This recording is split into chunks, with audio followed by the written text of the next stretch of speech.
You see it. Okay.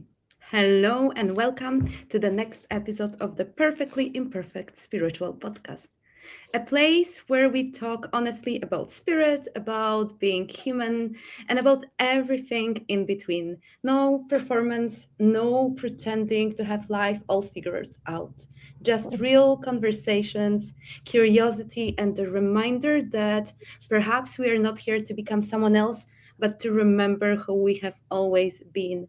And I'm so glad you're here. And for anyone joining me for the first time, I'm Marta. I'm a spiritual teacher and mentor, and mediumship is part of how I work, though it's never the whole of it. More than anything, I'm interested in people, in what shapes us, what changes us, what brings us back to ourselves, and the moments that quietly remind us that we are often far wiser than we give ourselves credit for. That's what this podcast is about. And today's guests feel like a beautiful fit. I am going to introduce them properly in a second, but first I just wanted to say welcome, Robyn, welcome, Karen, to the podcast. Hi, Marta. We're so grateful to be here. So glad to be here, Marta. And your beautiful energy is going to be part of what we're talking about today. We're so excited just to be here in that energy.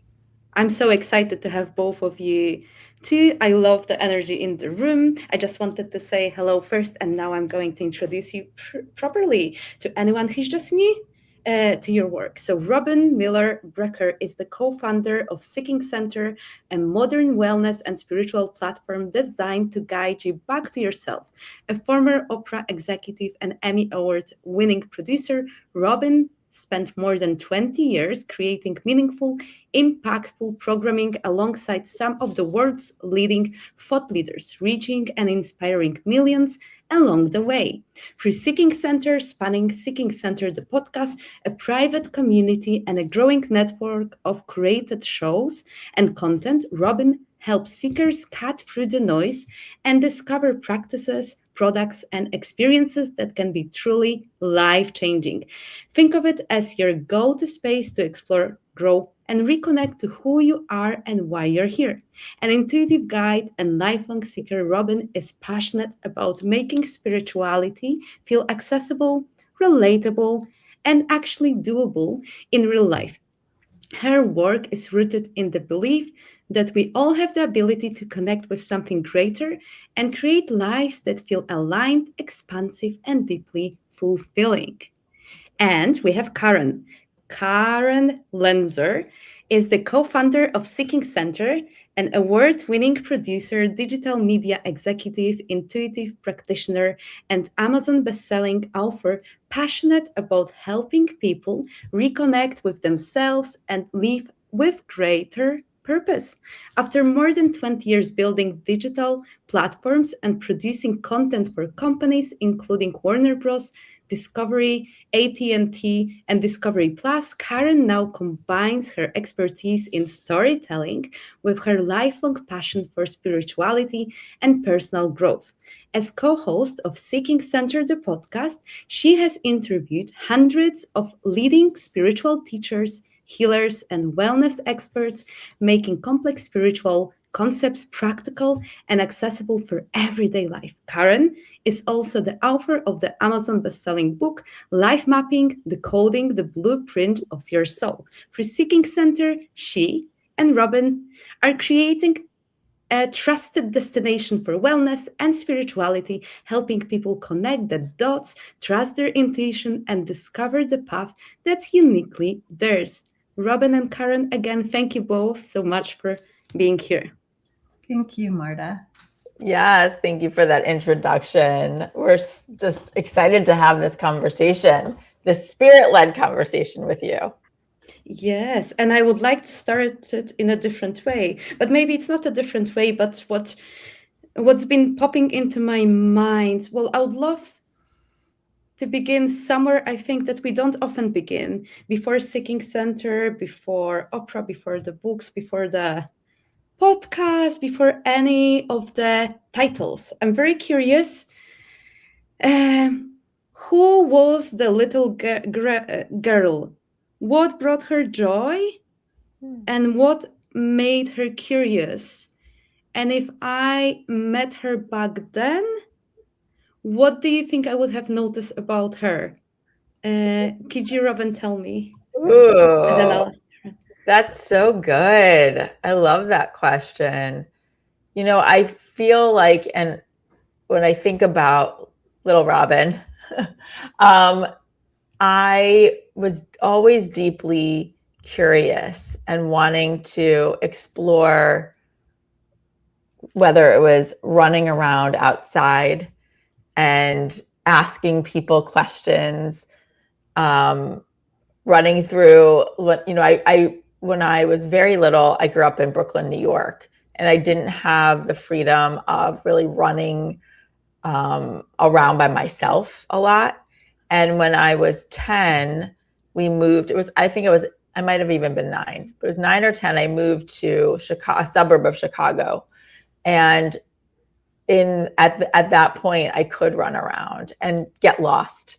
And it was a time before cell phones and things like that. So my mom and dad trusted that I would come home, and there was packs of children just running around. And so I think little Robyn was running around, curious, and starting to read whatever I could at that point in terms of exploring history, but then also starting to explore the universe. And so I was starting even then, and I was curious. And I really remember then speaking in what now I know is light language. And I would be making up things and talking what I thought was gibberish. But now when I look back, I think that there was something else going on. I think I was actually quite connected, and I didn't even know. So that for me was just someone, even as a little girl, was really curious. I love it. Karen, what about you? Who was the little girl, and what brought her joy, and what made her curious? It's so funny, Marta. When you asked the question, I immediately went back to my grandmother's house. I was one of 6 kids. I was the oldest. And my grandmother was wonderful about plucking each one of us out individually and taking. She had a beautiful, huge house, and she had a dollhouse room for all of us where we could create we all had our own little doll houses. And make-believe was very much the center of the universe there at Grandma's house. But where I was when you mentioned that was literally in bed when she would read stories to us. And I remember the favorites always, right? But the one that was always a favorite to me was Cinderella. And I remember the fairy godmothers who came, and the magic. And she introduced us to magic at a very, very young age. And I think I was always looking to explore that in some shape or form, whether it be through my creativity, through the creative writing that I did as a very young kid, creating, stories of my own. And that was really my childhood. And she was the one who introduced me and my mother to astrology, and did a lot of the looking behind the curtain, if you will, of the modalities that in the Catholic Church, which is what I also was part of, my faith, was kind of forbidden. But I remember connecting to it immediately as a young child, and then also like sitting in church in Catholic school and looking at the stained glass windows and looking at the angels. So there was just so much of that spirituality in my childhood that I just loved, and I guess started me back then always just looking for the magic. I love it. And I always find it fascinating that when we look back, we can often see the threads that were already there long before we even had words for them, the curiosity, the questions, and the things we were naturally drawn to. And listening to both of you, it makes me wonder if those little girls could see what you've created today, Seeking Center, the community, the conversations, the people that you've brought together, what do you think would surprise them the most? And would they recognize themselves in what you have built? Or would they be completely amazed by where life has taken you?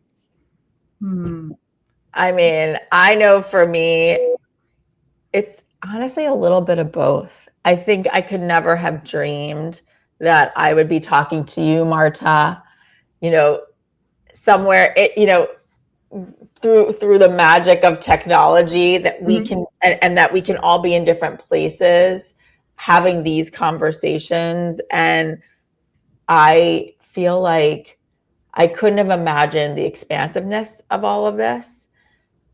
And at the same time, I really do feel like I had a knowing that I wanted to have these conversations. Like, this was something that was important to me to understand our experiences as a soul and our experiences as humans. So it's that combination. I know I was endlessly curious. So, but I don't think I could have imagined that I would be doing this alongside Karen and being able to use technology in the way that we can in order to have such a global community of seekers and bringing them all together. I definitely could not have seen that, but I do believe I'm doing exactly what I was meant to be doing. I love it. Karen, how about you? I love to share the story that I have this memory before I came to this planet of being with Robyn, literally, and her and I holding hands and saying, don't forget, don't forget, don't forget. I still get the goosebumps when I say it. And again, when you ask this question, I'm back in my childhood bathroom, and I remember rehearsing and thinking I was going to be interviewing people, and I didn't know who, but I just rehearsed that I was going to be interviewing people. And I think throughout my entire life, I've always been curious about people and their stories and what their journey is all about. I've always been that kind of a seeker, and especially when it comes to spiritual stories, the soul stories, the why stories. And I think throughout my career, those are the stories that I told as a producer and beyond. And I think when Robyn and I met, I think we recognized in each other immediately that the why of why we're here was sort of the culmination of when we were little, but all the way through our careers until when we actually met in real life. And there was a knowing that was why we were here. That was why we're together. And that was really what we wanted. We wanted to create together. So whether I knew it or not, I think there was always like you said earlier, those seeds are planted at before you come to this planet. And I think that remembering and that knowing is always there. And then when it comes to fruition, it's beautiful and it's affirming. I love it. So for anyone who may be discovering Seeking Center for the first time, could you tell us more about it? I'm thinking not simply what it is, but of course, feel free to share that, but what sits at the heart of it? What were you hoping people would find there that perhaps you couldn't find yourselves all those years? Yeah, I mean, I think at the core, and Karen, feel free to jump in, the core of it is helping people reconnect to who they are and connect the dots in their lives so they can better understand why they're here. And it comes from a place of both of us really coming to a crossroads in our lives and needing to be reminded why we're here. And once we were able to figure that out. So for me, I was at a place where I felt like my soul was dying. I had reached a level of success professionally, like in society, where everything seemed perfect and wonderful. And there were parts of it that really were. And yet at the same time inside, I knew that I was meant to be doing something else. And it was really scary. I didn't know what that next step was. And so it was through a series of spiritual synchronicities that led me to meet Karen and create Seeking Center.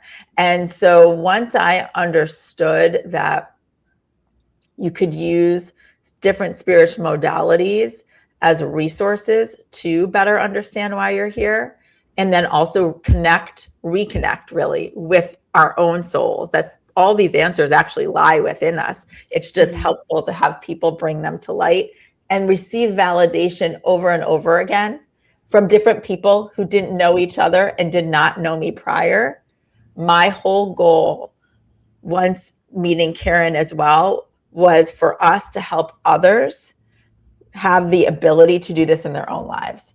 And so at the core, it's finding the most authentic practitioners, modalities that we didn't even know about, and bringing them to the forefront for people so that they too can connect the dots in their own lives and lead their most fulfilling lives and really get aligned back on track with why they're here in this lifetime. Yeah, I think Robyn said it so well. I think, we came together in 2017, and I think if all your listeners maybe took a moment and thought back to 2017 and where they were, I think that was a time when the world was really waking up and really looking for purpose, the reason why they're here. It seems to be, for many, the first time in centuries, right, that people could actually ask that question of themselves, that there was that opportunity for us to really go within and think through about why we were here. And then, of course, COVID happened, and we really did get more of that opportunity, more and more those opportunities came to light. And I think when Robyn and I first started working together, it really became the heart of how do we help people come along on the journey that we're on. We want to find a seeking center ourselves. We too are seekers. So how do we create that trusted destination for people to come and find out who they are in whatever modality that is interesting to them, whether it's feng shui, whether it's tarot, whether it's astrology. There was no destination that we knew of or could find ourselves that offered that. And so really it just became, come on the journey with us, because we're going to talk to all these people. We're going to go through all of these modalities ourselves and explore. And we just wanted to share that with everybody. And that's where the podcast actually started. And then it really did become, how do we storytell? How do we create events and activities and courses and classes for people so that they too can discover these things for themselves? So it's very much, as Robyn said, connecting the dots. Start somewhere, open the door, and then come on in and see where it takes you. I love it. Karen, could you expand a little bit more on the notion of seeking?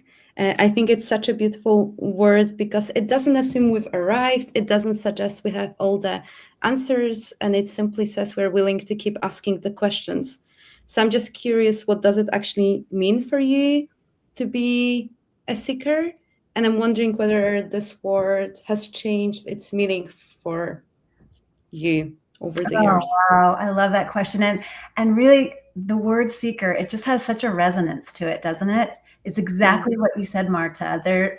We love this idea of seeking center, because the seeking journey, as you said, is an endless journey. It's why we're here, and it never ends. And so this is that idea of curiosity, of discovery, and then adding to that, of building on all of those experiences, connecting the dots, as Robyn and I keep talking about, and really offering that opportunity to be in a safe place in doing that, right? I think that so many people now are seeking, but they just don't know where to start. They just don't know where to go.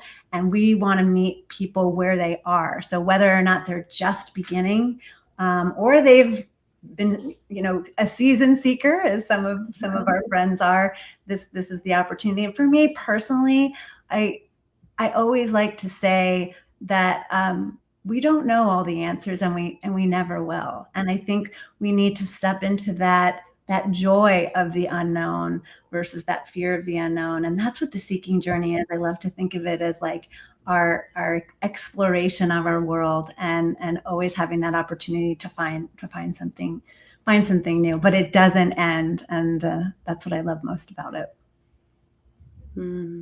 Robyn. Yeah. Well, I've been wanting to ask you a little bit more, but feel free to share anything that has just popped into your mind, and then I have a question. No, I want to hear your question. Yeah. Well, I'm just wondering, is there, because you've talked beautifully, Karen, about being the seeker. I'm wondering, is there ever a danger in becoming so focused on finding the next answer that we forget to leave the one that's already in front of us? And how do we? I think that's a really good question. I feel like starting to really get in touch with that inner seeker also means getting in touch with your intuition. And so it's knowing how to follow that. So for me, I think what I've learned over these intentional years, which is it's, almost 10 years of being an intentional seeker, I think is the way I put it. I've learned that.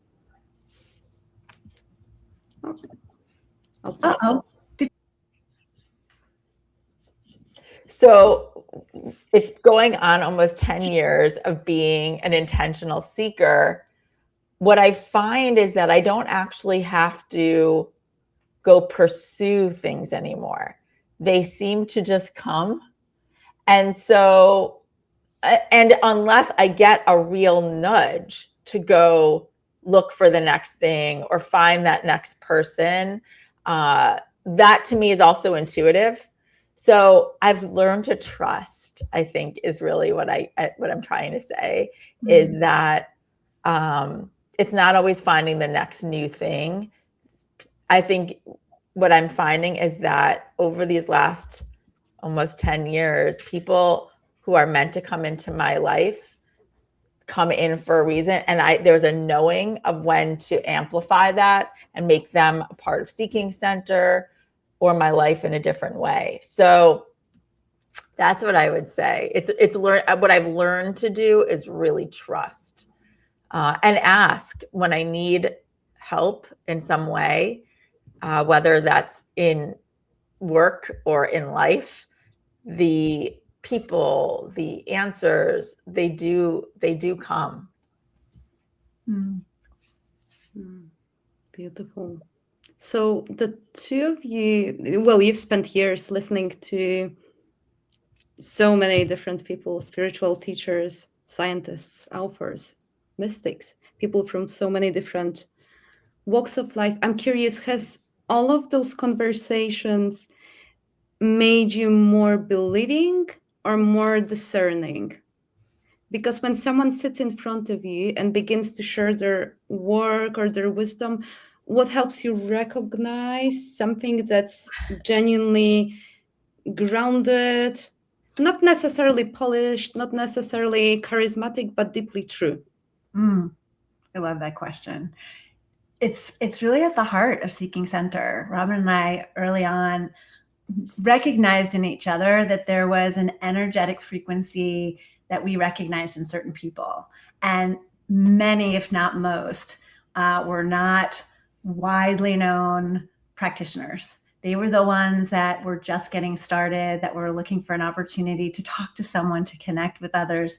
And they came with such authenticity, no ego. It was all about, this is my story. This is where I'm headed. And I just want to share what I can with the world.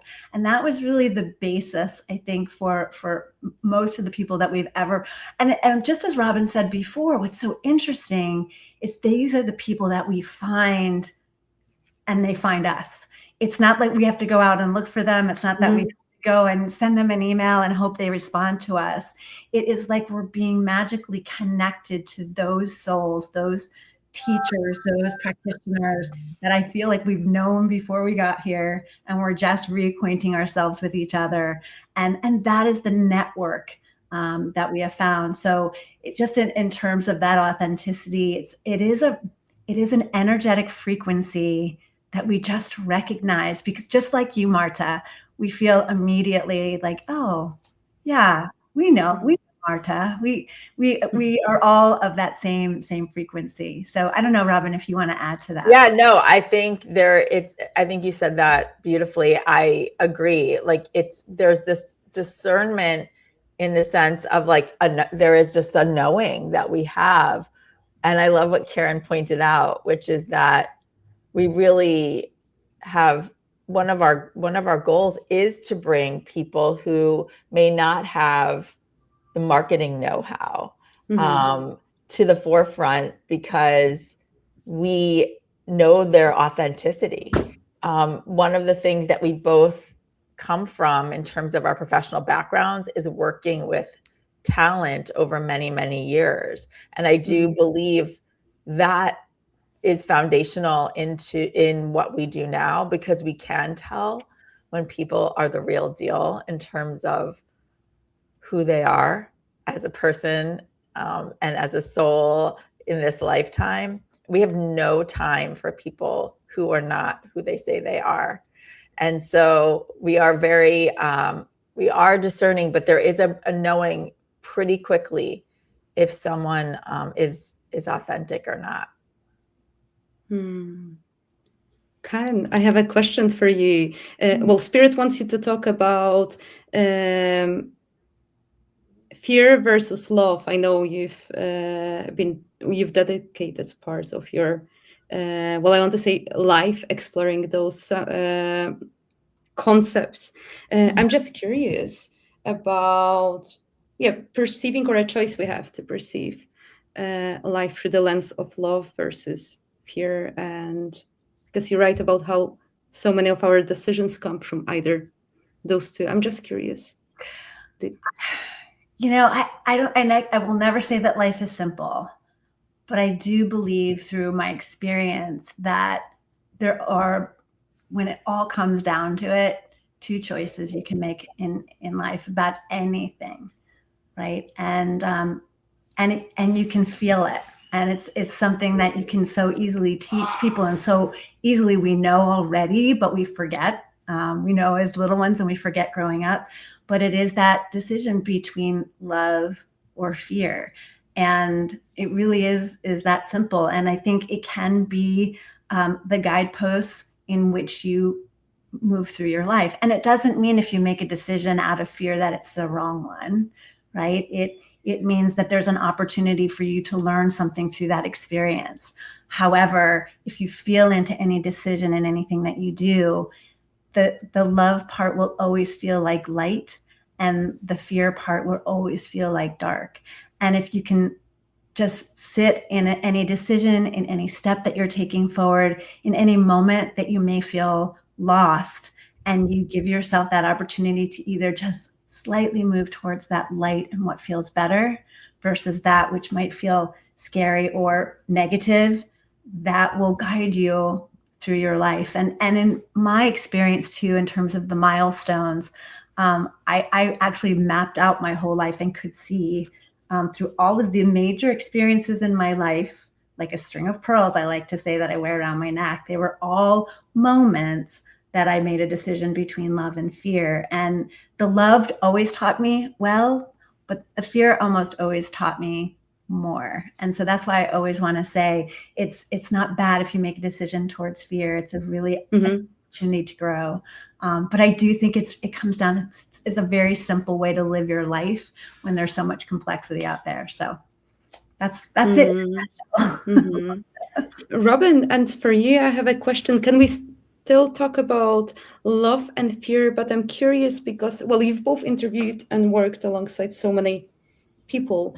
Have you noticed any patterns? I'm sure you recognize when someone is living and speaking from fear rather than love, and other way around. I'm just curious about. Yes. I think we have, and I think we've even experienced it ourselves, because I think when you're making decisions out of fear, they tend to feel frantic. They tend to feel less thought out. Maybe or maybe I'm going to go back on that a little bit. Sometimes maybe they're so thought out, and they're taking you a while to make that decision because they don't feel right somewhere inside. And I think when we talk to other people who have also made decisions from that place, I think to Karen's point, they don't feel great with that decision, and yet they do it anyway. And then they kind of but then at some point it comes back, if they're willing to look at it, it comes back for them to see why they made that decision and grow from it. But the decisions that are made out of love and out of knowing, those actually can be very quick decisions too. So that's why I wanted to go back and say like those, because there's just a knowing to trust. And you feel good that you smile making it. That's a genuine smile. And I feel like we have these decisions. I think what we're talking about are some of the bigger decisions, but I think we have these decisions throughout every single day. They're small. They're how are you going to show up in a meeting? How are they going to show up to your family? How are you going to show up for you? You know? And so I think we can make those kinds of decisions throughout our day. And so I think having this conversation about love and fear is really important, because it's just a reminder to you to be aware of how you're feeling throughout your day, and how are you making your decision even for how you're conducting your actual day. And do you think that intuition is on the side of the fear? They're showing me an axis versus fear. Like if we can bring intuition to this conversation now, because I feel like some people mistaken fear or maybe other emotions for intuition. And I know you're both deeply intuitive, so I'm just wondering about, well, maybe the role or how has your intuition helped you, supported you in your life, on your journey? I love intuition. I do. I love knowing. It's really the subtle whispers of your life. They're really, and again, they can help you. It can help at any point. And sometimes when you are so familiar with it, you don't even have to really think, you just know. And there are times though that I will ask for, whether it's a sign or the whisper to tell me, because it is maybe it's something that is a decision that I'm really confused about, and I need to get more quiet to get that, to hear it or to see it, because I think intuition can show itself in so many different ways. But I believe it's really the subtle whispers, and then it's almost like it clicks into place. There's almost, to me, it's an unlocking of some sort for you to move forward. What do you think, Karen? I like to think of it almost as a little barometer inside you. That's how I feel it. And to your point, Robyn, it can be a whisper, but it can also feel like an energy that just runs through you. And I find, and we all talk about this, it's not new news, but you tend to get it the most when you can be quiet, or when you're on a walk, or when you're in a shower. And there's little things, you'll just get a little hit, ooh, I should do that. That's intuition. I think sometimes we overthink it, or we feel it has to be this big, powerful thing that comes upon us. And it's not. It can be those little whispers, but it can also be just that little juice that just flows through you, and you feel it, and you just need to gauge what it is for you and not silence it. Again, that love and fear will come up, because it's I don't know, that's not what I really want to do. But it's still an intuition of thought, of an idea, if you will, that you can act on, or you don't have to. And the other thing I want to say too, that I think is a big barometer for us, again, is going back to that word ego again, because I think whether it's your own ego putting on the mask and dulling the light of who you truly are to feel like you have to fit in, or sitting in front of somebody who is exuding that in front of you, and that that's not really who they really are, and really not important. Those are sort of intuitive things that, again, is sort of this energetic frequency that you can feel. So those are the elements for me that are intuitive. And to your point, Marta, I think so often when we're doing on the seeking journey, we're always looking, and we're not being present enough always to really gauge that and really sense that and evaluate that and listen to that when it comes our way. I love Spirit loves as well that we have two of you today during this conversation, because I imagine that creating something together, especially something built around intuition, trust, and listening must be fascinating. I'm just curious, has there ever been a moment where your intuitions completely disagreed, where one of you felt a very clear yes, another one, I'm not sure, and I'm curious perhaps why each of you have your maybe areas of expertise where your intuition flows clearer or not. How do you work together creating this beautiful space? We are so blessed, honestly. I mean, Robyn and I are in so many ways of the same brain, which is great, which has really served us very well, because as anybody who's an entrepreneur knows, this is not for sissies. Like, it doesn't. No, it isn't. Nothing just happens. It's really work, and it's really vision and putting all of it together in conversation. We've been incredibly fortunate. Also, I feel incredibly fortunate to have her support ongoing, no matter what. The seeking journey is not an easy one. Sometimes we are called to be and pulled in other directions, and you need to have that support person that no matter what is going to be there. So in that sense, I think we've been incredibly lucky. I think we both downloaded something that we know together needs to be created with our separate selves, but also with our cohesive vision. So that's been fortunate. And yeah, I think there have been times when we've been divergent, maybe at times in thought, just in conversation. Like, is this the better way to go? Is this the better way to go? And we always are able to talk it through and come back to center, and push things forward. I think and we have evolved, and we have changed, and we have been able to pivot, because we don't believe that this is our vision. It is it belongs to everyone in the universe, and we just want to nurture it into life as best we can. So yeah, I think we're just extremely fortunate, but I think intentional in this lifetime to be together, to work together, and we've been able to evolve together. Yeah, it's funny. When you were saying, like, have they're really, I couldn't even come up with times where we don't actually agree. I think that, to what Karen's point is, that there's some times where we can talk things through, like, what if we did go this way, or what if we did, and we can both come up with different reasons, but from an intuitive place, when we're talking to someone, I don't have to say anything. Like, we get off with the person and we have the same thought. It's like, oh yeah, it's like we don't.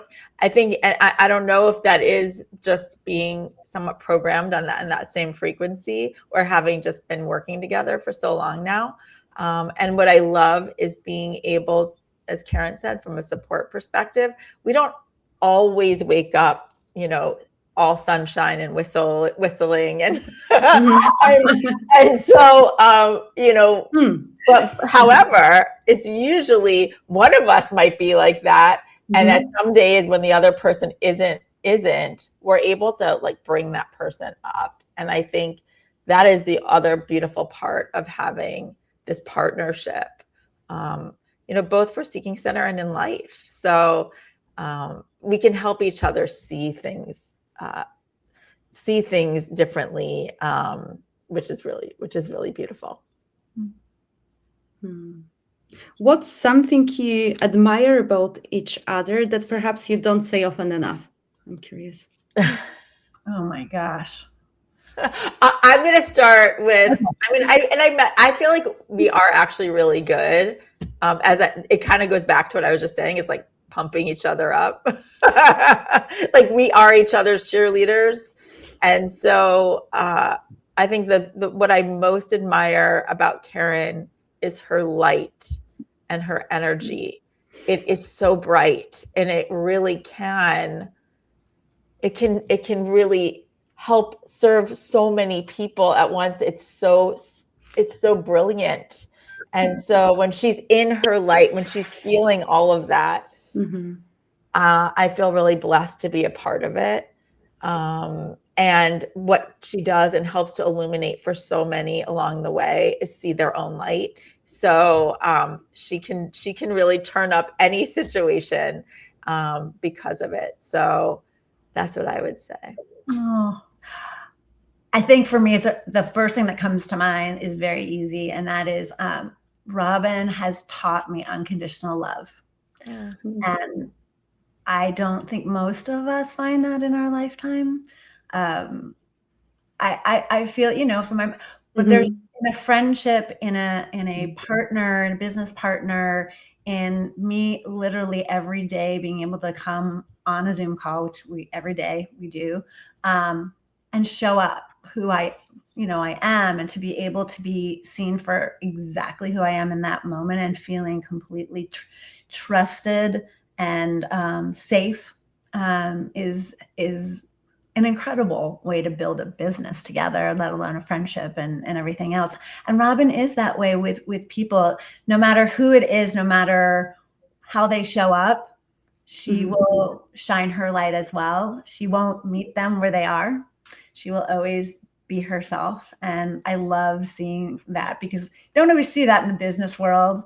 But she always shows up as exactly who she is, and has an incredible ability to never give up. And I think that that's why Seeking Center has come as far as it has, because she is tenacious in her love for Seeking Center and her commitment to what we're doing. And I marvel at that every day. That made me so emotional. I have tears. So beautiful. Oh, thank you for sharing. Well, I wanted to leave it towards the end of the conversation. So how did you meet? Could you because I know we've shared that story, but I wanted to talk about other aspects of your work together. But if you can tell your story, how did you meet? Oh my gosh, this is my favorite story of all time in my whole entire lifetime. And I'll try to make it quick, but it's a great opportunity for your listeners to realize that anything is possible. I left a career at AT&T. I was there for 25 years because I had this vision. I really wanted to create this mind, body, spirit network, which Seeking Center has really become. So I left to go to Discovery and pitch this idea. And it was a big act of courage for me to do it, because I was leaving a lot of things behind to do it. But I just believed. And so I got there and quickly found that wonderful idea would kind of fizzle out, because it just wasn't met with nurturing eyes, nurturing group of people that really wanted to bring it into being. But 2 years after I got there, this magical thing happened. And Oprah was looking for a app to be created. Very similar to Insight Timer and Headspace. They were all just coming to fruition then. And I was on Discovery. Robyn was working for Oprah in her 20 years as her head of digital. And we came together to work on that project. And for me, it was the universe saying, Karen, you followed your heart. This is it. This is the opportunity. This is going to be a magical thing that's going to happen in the world. And I remember, just imagine this, plopping down in Oprah Winfrey's conference room across from Robyn. And I remember seeing her and thinking, who is this person? There was a light about her immediately that I recognized. I didn't know who she was, but it was just a magical connection that we had from the beginning of that project. And we worked together for about 6 months, kind of remotely mostly. And it wasn't until the Oprah project did not go through. It for a lot of different reasons. Robyn shared her journey, and that she was really on the seeking journey, that she was publishing this article for Oprah.com about these experiences that she was having, and everyone on the call was fascinated. And she's like, yeah, and we can talk about it on my show one day. And it was like, let's go back to the meeting, but it was like a TBD kind of experience. And when I called her afterwards, she told me about what she was doing. And I shared with her my vision of why I came to Discovery. And Robyn, do you want to tell what happened? And when Karen shared why she came to Discovery, and that she had been working on this idea for a mind, body, spirit network, she said, can I share with you this deck that is how I got my job? Because I was telling Karen, I have this vision. I was on my own spiritual quest. I had what I was telling you all about, which is I had several different spiritual experiences that were synchronistic. They all happened in a row, and they were very validating and helped me come up with a path forward, and almost acted as a guide for me so that I could make a really difficult decision and leave my job at Oprah to pursue what is now Seeking Center. Mm-hmm. And so I had told Karen that. And so when she said, I want to share this with you, there's a reason we're talking. I want to help you with this vision because I know we're meeting on purpose. So she sent over this deck that was a couple of years old. And I'm going through this, and it's taking my idea and making it even bigger and better than I could have imagined. And so I go to save this deck on my computer, and the name of the file of this deck is my presentation _1117_2015, because that's when she had originally done it. And 1117 are my guiding numbers in life. You can see I have actually a tattoo that has 1117 on it. Mm-hmm. It is my dad's birthday. My dad passed away when I was 12. And I know now at 51 years old that he is very much a part of Seeking Center and a part of this journey of why I'm here. And so when I saw 1117 in this file, I just knew that Karen was supposed to be, and my partner going forward. I knew that I should trust all of it. And I just started crying. And I called Karen back, and I'm crying. And she's like, oh my God, you love my deck. And I'm like, you're right. I do love your deck. I love this idea. I go, but do you know what does 1117 mean to you? And she's like, what are you talking about? And the truth is, she had so many of these files, so many of the decks. And if you're in business, you do versions upon versions, and you name them different things. And she just happened to send one of them. And what I knew is that was my dad winking at me and saying, this is exactly who you need to be working with moving forward. And so that's really how we met, and how really we had this like sealed with a kiss from spirit. Like you couldn't ask. I mean, like you couldn't ask for a better sign. So that's how we met and started working together. I love it.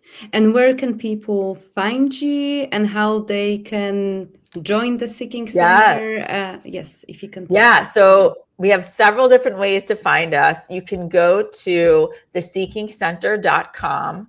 That actually has everything that we're working on there. You can go to seekingcentercommunity.com to join the Seeking Center community, which is where you'll have access to weekly live events. We have on-demand video of different teachers and practitioners. We have over, I think, 50 of them at this point. And then we also are sharing daily inspiration. You'll have access to upcoming events and classes and so forth. You can also get to that from theseekingcenter.com as well. You can follow us at The Seeking Center on Instagram. You can also find us on YouTube, and you can listen to the Seeking Center podcast, which is weekly. So we release a new episode every Tuesday. You can find Marta on there as well. Am I leaving anything out, Karen? No, I think that covers it. Yeah, good job, Rob. Such a joy. Thank you. So what is a final message or a couple of messages that you would like to leave the viewers and listeners with? I was just thinking, as Robyn was talking about when the Oprah project didn't go through, I was so devastated because I thought that the door had closed on my dream, and that I had gone so far. And I remember just holding my hands up to the universe and going, why would you let this happen after I worked so hard and took so much courage to come this far? And what I've learned in my life is that your dream is always there. You just have to continue to follow it. Even when a door closes, you have to go around the corner to the next. So if anyone is listening that has a dream, has that little nudge in them to want to follow something, and maybe having a hard time or maybe doubting it, don't. Keep one foot in front of the other and follow that spark. Be a seeker, because you'll find it. You're here, you're born for it. So, and just don't give up on that, because look how far Robyn and I have come. Oh, I love that. And similar. Oh shoot, we lost Robyn. I think again. Okay. We are back. Spirit Okay. is here. I think we have to acknowledge it. We've had a couple of interruptions from Spirit, which is so beautiful, because we know this conversation is divinely guided.